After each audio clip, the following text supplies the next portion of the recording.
my name out, so I'm coming back. Yes, Cammy, good. So he's put this thing out, chatting shit like he's some sort of sheriff in the podcast world. Like he's the man that can tell people we want the truth, we want that. What about you, Divvy? What about your background and what you're currently still doing? What about the brand you've got on your chest every single day, that Kneecap Kids in Ireland? I don't come cold. You know how I come. You know what you were going to get when you done that video, didn't you? You know what you were doing. You've been bouncing off my name for 4 months.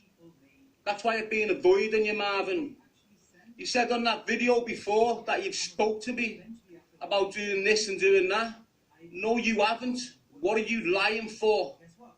The only conversation I've had with you, Marvin Herbert, is this. When I'd finished my podcast with James English, all of a sudden I've got a phone shoved in my face. Who's that, James? Marvin? What's he want? Don't know. How's he? What's he doing? What do you want me for? Don't know. Get on the phone. When are you coming on my podcast? I'm not. I'm starting my own up. You can come on mine in the new year if you want. See you later. Bang. Phone down. That was it. So, you know, it is what it is. First instant, he's lying.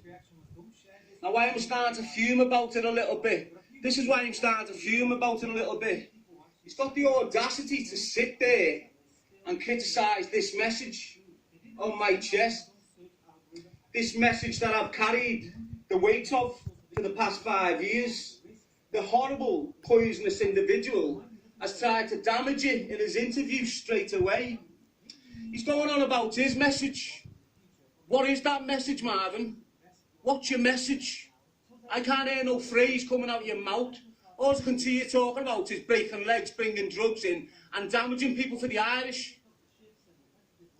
You're going on about your family know me and you know me. I've never met you and spoke to you once.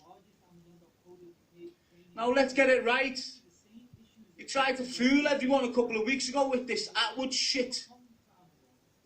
You put it out there like you were going to destroy him and expose him for what he is. But you never. You'd have a little chat with him at the end and hug him. If that's not two-faced, I don't know what is. You're saying to me it looks like I'm doing great things. I'm achieving 10 times more than you'll ever achieve. Ever. You're not doing it the way I'm doing it. You're criticising the way I'm doing it. Why?